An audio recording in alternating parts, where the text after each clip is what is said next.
Publisher से बात हुई डायमंड वालों से।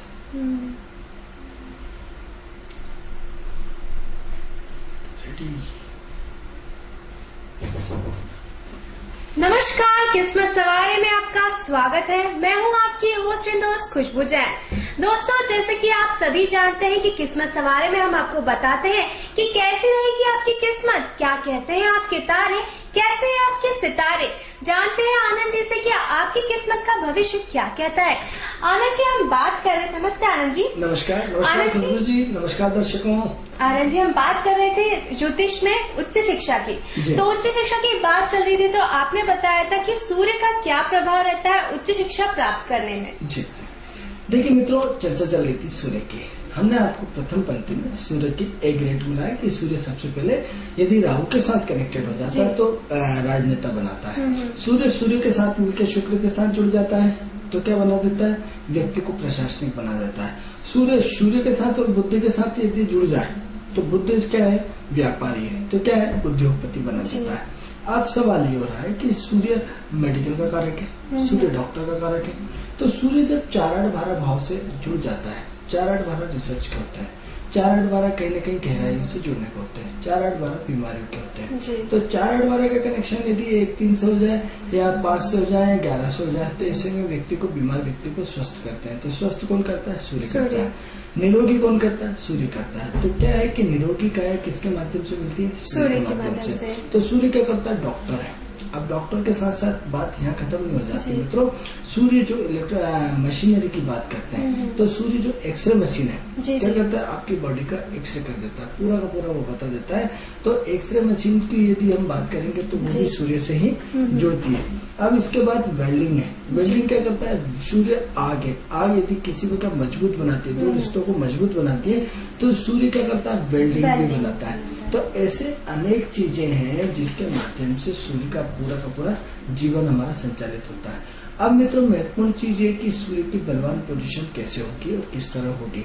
अब क्या होता है कि यदि आपने पूर्व जन्म में पाप किए या फिर अपने माता पिता को इस जन्म में आपने असंतुष्ट किया है या आपने बड़ों को दुख दिया है, तो मित्रों यदि पिता का या बड़ों का या कोई अभिशाप होता है तो उसमें क्या होता है कि सूर्य और राहु का एक साथ मिलन हो जाता है। कुंडली में सूर्य और केतु की एक दूसरे की दृष्टि हो या एक दूसरे का आपसी संबंध हो। यदि इसी चीज में यदि आध्यात्म से हो जाता है, किसी आध्यात्मिक व्यक्ति को पसंद किया तो आपने सूर्य केतु का ग्रहण लग जाता है, सूर्य केतु की दृष्टि और केतु की सूर्य पे दृष्टि। अब यहाँ दो दृष्टिकोण है मित्रों जो हम आपको बताने जा रहे हैं कि सूर्य राहु के अंडर में या राहु सूर्य के अंडर में। तो डिपेंड ये करता है कि वो किस राशि में बैठे, किसके साथ बैठते हैं। मित्रों, हर व्यक्ति इस चीज को नेगेटिव में ले लेता है कि सूर्य का राहु का ग्रहण योग बन गया है। अरे ये भी तो कह सकते हैं कि पितरों का आशीर्वाद है, ये भी तो कह सकते हैं कि उसका पॉजिटिव है।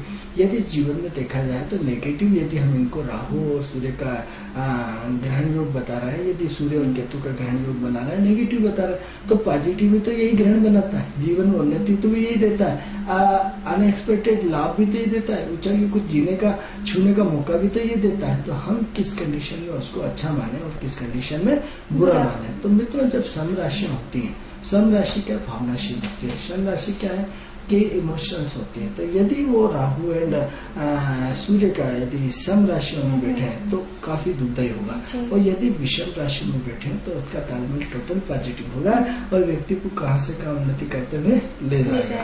अब सवाल ये हो रहा है कि सूर्य यहाँ बात खत्म नहीं हो जाती है। हर चीज जो छोटे से छोटा, अब जैसे सवाल ये हो रहा है, ये तो बड़े लेवल पे बात हो गई। एक छोटे से गांव का उदाहरण देख लीजिए। यदि गांव का सरपंच है या गांव का मुखिया है या गांव का पटेल है, तो जिस पटेल हर कोई तो नहीं बनेगा, जिसका सूर्य बलवान होगा वही बनेगा। तो अब क्या होता है कि अब गांव के लेवल पे उसका सूर्य उतना बलवान है तो गांव के लेवल पे सम्मान दे रहा है। अब सवाल ये हो रहा है कि किसी बड़े शहर की बात करते हैं तो बड़े शहर में क्या होता है, महापौर हो गया। तो अब क्या हो गया कि यदि सूर्य उसका बलवान है तो इतने सारे लोगों ने तभी तो उसे नगर पालिका का अध्यक्ष बनाया या किसी चेयरमैन बनाया, तो उसमें सूर्य क्या उससे बड़ा हुआ है। अब मान लो आप कहीं विधायक बन गए, तो आपने इतनी बड़ी गांव को आपने जीता है, तहसील को जीता है, तो उससे क्या है आपका सूर्य। अब पोटेंशियल हम आपको समझाना चाहते हैं कि एक छोटे लेवल से किस तरह ग्रह की पोटेंशियल बढ़ती हुई चली जा रही है। अब सवाल ये हो रहा है कि आप घर के मुखिया हैं, तो घर के मुखिया है और आपकी सर्वे हेड ऑफ डिपार्टमेंट है, घर के बड़े हैं, आपके पत्नी आपके बच्चे आपका कहना मानेंगे, अब मानेंगे, इसका मतलब आपका सूर्य बलवान है, तभी तो मांगेंगे। तो अब क्या होता है, सूर्य की परसेंटेज आप अपने खुद निकालिए कि मेरा सूर्य अच्छा है या खराब है। तो सिर्फ आपकी घर में चल रही तो आपका परसेंटेज सिर्फ 10 या 20% सूर्य आपका बलवान है। यदि आपकी समाज में चल रही तो इसका मतलब आपके सूर्य की पोटेंशियल पावर 10 से न मिलाकर के 30% है। यदि आपके ऑफिस और ऑफिस के कर्मचारियों के बॉस है तो आपका क्या हुआ परसेंटेज बढ़ता जा रहा है। अब उन सारे जिले लेवल पे आप उन पूरे एक जिले के मालिक है या एक पूरे तहसील के मालिक है, तो उस आम गांव के व्यक्ति से उस लेवल से आपका सूर्य की पोटेंशियल कहीं ना कहीं आपकी ज्यादा है। अब उससे और बड़े लेवल पे जाए तो अब जैसे क्या होता है, बड़ी उसमें बात करें कि छोटा रोल मिलना, यानी रोल तो मिला, सूर्य तो बलवान है, लेकिन क्या है क्षणिक रोल मिला, उससे बड़ा रोल मिला, यानी आपका सूर्य और उससे पावरफुल है, और उससे यदि टीवी में मिल गया और अच्छे चैनल में मिल गया तो वो सूर्य बलवान है। लेकिन यदि आप डायरेक्ट फिल्मों में जा रहे हैं, अमिताभ बच्चन के साथ आपका वो चल रहा है, अमिताभ बच्चन की तरह काम कर रहा है, मतलब सूर्य फुल स्ट्रॉन्ग है, सूर्य डिफीट ही नहीं खा रहा, क्योंकि तभी तो आपको अमिताभ बच्चन को पूरे वर्ल्ड में जाना जाता है। तो क्या है, आपका सूर्य इतना जगमगाता है कि आप दीपक की तरह नहीं, प्रकाश की तरह पूरे विश्व में आप छाए हो, हर जुबान पे नाम है आपका, हर व्यक्ति आपको इज्जत कर रहा, हर व्यक्ति के दिलों में आप राज कर रहे हैं। इसका मतलब सूर्य की पावर क्षमता क्या हो गई, 100 में से 100%। तो क्या है कि आपने अपनी पोटेंशियल खुद निकालना है। आपको किसी ज्योतिष के पास या किसी पंडित के पास या किसी के पास भागना नहीं है कि मेरा सूर्य कैसा है। आपका सूर्य खुद बताएगा कि यदि आपके व्यक्तित्व में आपकी पहचान और दोस्तों में अच्छी पहचान हो, उस ग्रुप में आप बॉस हो, आप खर्च कर रहे हो, आप चला रहे हो, आपके वर्चस्व है, तो इसका मतलब उन 6 लोगों से ज्यादा कहीं ना कहीं आपका सूर्य बलवान है। लेकिन आप कंजूस हो, आप पीछे हो, आप पंक्ति में खड़े हो, आप पीछे बैठे हो, बॉस क्या हमेशा आगे बैठता है। तो सूर्य जिसका बलवान होगा क्या होगा, सीट की वीआईपी कुर्सी पे यदि गाड़ी में बैठे हैं तो जिसका सूर्य कमजोर होगा वो पीछे पीछे बैठेगा, और जिसका सूर्य बलवान होगा उन्हें रोक के तो रुक गई गाड़ी, उन्हें नाश्ता करना है तो करना पड़ेगा, यानी जिसका सूर्य बलवान होगा वही तो आर्डर चलाएगा। तो क्या है कि आप अपना पहचान, पुनः इस चीज को हम रिपीट कर रहे हैं कि आप अपने सूर्य की गणना करें कि आपका सूर्य कितना बलवान और कितना अच्छा है। तो आप सबसे पहले घर में आपकी चल रही है, आपके माता पिता की चल रही है, आपके बड़े भाई की चल रही है, छोटे भाई की, कई बार पत्नी की चलती है, किसी की नहीं चलती, इसका मतलब आपका सूर्य कमजोर है, आपकी पत्नी का सूर्य बहुत बलवान है। तो क्या है, या आपके बेटे की चल रही है तो आप दोनों का सूर्य कमजोर हुआ है, किसका सूर्य बलवान है, बेटे का बलवान हुआ है। अब सवाल ये हो रहा है कि घर से राजनीति समाज में निकलो कि समाज में आपका वर्चस्व क्या है। यदि आपकी क्रेडिट है, किराने की दुकान है, किसी होटल में कहीं भी जाओ, उनने के साथ जजना आपके पैसे कम हो गया, मतलब आपका सूर्य बहुत स्ट्रांग है। जिनका सूर्य मजबूत होता है मित्रों, और बड़ी पहचान है, उनको अजनबी क्षेत्रों में भी उधार मिल जाती है। मतलब आप किसी बड़े शहर में जाइए और वहाँ कह दीजिए यार अभी मेरे पास 100 रुपए नहीं है, उन्हें हाँ साहब आप तो दे जाना, आप तो आपके शक्ल ऐसी लग रही, मतलब आपका चेहरा, आपके घर इतने स्ट्रांग हो गए। और एग्जाम्पल करना है आपको तो और एग्जाम्पल कर लीजिए कि अभी छुट्टियों का टाइम चल रहा है और अभी रिजर्वेशन की कोई गुंजाइश नहीं है। 3-3 महीने का यदि आप पेपर में पढ़ते हैं, लेकिन जिन लोगों का सूर्य आप भले नहीं जाना हो आपको, एक बार अपना रिजर्वेशन के लिए आप तुरंत उनका रिजर्वेशन तुरंत हो जाएगा, जिनका सूर्य बलवान है। चाहे वो कहीं से भी किसी का भी कैंसिल होगा, और सारी वेटिंग खत्म होगी, आपको ठाट बाट से रिजर्वेशन मिलेगा, ये इसका प्रमाण है। और नहीं तो आप अपना रिजर्वेशन कराते रहो, यदि फुल होगा 2-3 महीने पहले भी करवाओगे तो भी नहीं मिलेगा, वेटिंग चलते रहेंगे। तो ये सवाल ये सूर्य की आपको करना है।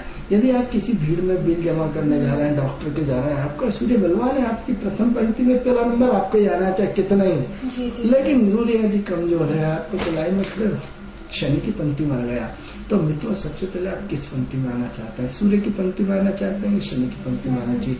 सूर्य में वर्चस्व, सूर्य में प्रभावशालिता है, सूर्य में दंडनीयता है। ऐसे सूर्य की उपासना क्यों नहीं करना चाहते, ऐसे सूर्य की आराधना क्यों नहीं करना चाहते, ऐसे सूर्य की रश्मि अपने जीवन में क्यों नहीं लाना चाहते हैं, ऐसे सूर्य को आप नित्य प्रतिदिन जल क्यों नहीं देना चाहते हैं। जो व्यक्ति, जो सूर्य आपको स्वस्थ रखता है, जो सूर्य आपको यश देता है, जो सूर्य आपको धन देता है, जो सूर्य आपको यह सम्मान देता है, जो सूर्य आपकी जीवन की सारी कमियों को दूर कर देता है, जो सूर्य आपको स्टेटस से जीना चाहता है सिखाता है, जो सूर्य आपको सरकार से जोड़ता है, जैसा सूर्य आपको आपकी वाणी में संयमित लाता है। सूर्य वाणी में इतना संयम लाता है कि आप नपेतले शब्दों का प्रयोग करते हैं। सूर्य आपको स्टेटस से जीना सिखाता है। सूर्य आपको अभावग्रस्त नहीं होने देता। सूर्य आपको कभी धन की कमी महसूस नहीं होता है। मित्रों, ऐसे सूर्य को हम बार बार प्रणाम करते हैं और हम सूर्य की उसके बाद वंदना नहीं करना चाहते हैं। आप अपने प्राचीन संस्कृति की वापस हम बात करते हैं तो प्राचीन संस्कृति में पहला अध्याय क्या था, पहला धर्म क्या था? सुबह उठते से सूर्य को अर्घ्य देना। मित्रों, हम सूर्य को अर्घ्य देना भूल गए। एक ऐसा सूर्य का एक लोटा जल जो सिर्फ आप नहाते वक्त दे सकते हैं। सूर्य की आराधना कर सकते हैं, सूर्य की रश्मियों का पान कर सकते हैं। सुबह घर से निकलते से ही आप सबसे पहले सूर्य को हाथ जोड़ के प्रणाम करके निकल सकते हैं। आप देखिए, आपकी जिंदगी बदल जाएगी, आपकी सोच बदल जाएगी, आपका स्टेटस बदल जाएगा, आपका मान सम्मान बदल जाएगा, आपका वर्चस्व बढ़ जाएगा। मित्रों, सबसे पहले सूर्य को बलवान करिए।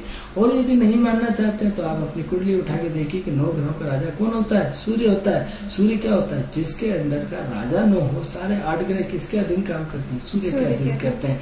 ऐसे सूर्य को हम क्या कर रहे हैं? निग्लेक्ट कर रहे हैं। क्यों निग्लेक्ट कर रहे हैं? कैसे निग्लेक्ट कर रहे हैं? मित्रों, सीधा सीधा आप निग्लेक्ट कर रहे हैं क्योंकि आप सुबह जल्दी नहीं उठते, आप सुबह लेट सोते हैं। तो जब लेट उठेंगे तो सूर्य भगवान की जो उष्ण रश्मियां है वो प्रातः काल में पूर्ण अवस्था में पाई जाती है। और सूर्य भगवान सुबह सुबह एकदम बिल्कुल अपने सूर्य साक्षात भगवान के रूप में आते हैं, लेकिन उसके बाद वो चले जाते हैं। तो आनंद जी, ये तो हमने माना कि सूर्य प्रातः काल में उठते से ही सूर्य की पूजा करनी चाहिए, बट देखा जाता है कि कभी कभी ये भी होता है कि सूर्य की पूजा, वो लोग पूजा कर रहे हैं, कुछ लोग वो उग्र हो जाते हैं, उनकी जो वॉइस लेवल है वो एकदम बढ़ जाती है। घर वाले बोलते हैं तुम इतना क्यों क्रोध कर रहे हो? देखिए खुशबू जी, मैं आपको जवाब देना चाहूंगा कि जो कई बार गोचर की कंडीशन ऐसी आती है जिसमें ग्रह डिस्टर्ब होता है। जितनी भी उग्रता वाला ग्रह है वो मंगल ग्रह है। आपकी जानकारी के लिए बता दूं कि सूर्य कभी उग्रता नहीं देता, सिर्फ मंगल उग्रता देता है। आदमी की गलतफहमी, गलत सोच कुछ भी कारण बन सकती है। कोई गोचर में ऐसा ग्रह आया, ऐसी दशा आई, ऐसा अंतरदशा आई, वो विषय से हटके बात है, क्योंकि सूर्य कभी क्रोध नहीं देता।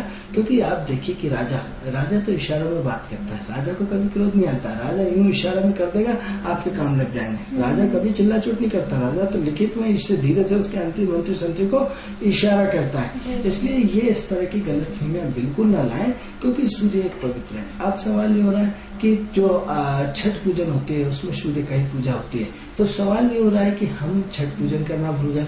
अब क्या हुआ, एक पर्टिकुलर एक जाति उसके लिए होगा सब छठ पूजन, सिर्फ बिहारियों के लिए या फलाने के। मित्रों, छठ पूजन सबके लिए होता है, क्योंकि साल में एक दिन सूर्य का पर्व आता है। उस पर्व को अच्छे ढंग से मनाना चाहिए। अब सवाल प्रश्न ये उठता है कि क्या हम दीपक जलाकर रोज सूर्य भगवान की पूजा करते हैं? क्या रोली लगा सकते हैं, सिंदूर लगा सकते हैं, उनको अक्ष चढ़ा सकते हैं, उनको पूजा कर सकते हैं, उनको जल दे सकते हैं? मित्रों, जीवन में एक काम अवश्य नित्य प्रतिदिन करिए, भगवान सूर्य की आराधना करिए। भगवान सूर्य की आराधना करेंगे, आप देखिए कि 40 दिन के अंदर आपकी जिंदगी चमक जाएगी, आपके जीवन में प्रकाश आ जाएगा, जीवन में अंधकार खत्म हो जाएगा। आप मित्रों ये मुझे बताएं कि जहाँ प्रकाश होगा वहाँ क्या अंधकार रुक सकता है? आपकी जिंदगी क्या है? हर व्यक्ति के जीवन में प्रत्यक्ष प्रत्यक्ष रूप से किसी न किसी रूप में अंधकार बना हुआ है। हमें क्या करा, हमें क्या होता है शास्त्रों में? अस्तोमा सतगम, तमसोमा ज्योतिर्गमय, मृत्योर्मा मृतर्गमय। तो क्या है, आपको अस्तोमा सतगम चाहिए, मतलब अंधकार से प्रकाश की ओर। अंधकार से प्रकाश की ओर कौन ले जाता है? सूर्य ले जाता है। तो हम सबसे पहले सूर्य की स्तुति करें। सूर्य का एक कैसेट आती है, उसको नित्य प्रतिदिन सूर्य की चलाए। ओम सूर्य सूर्य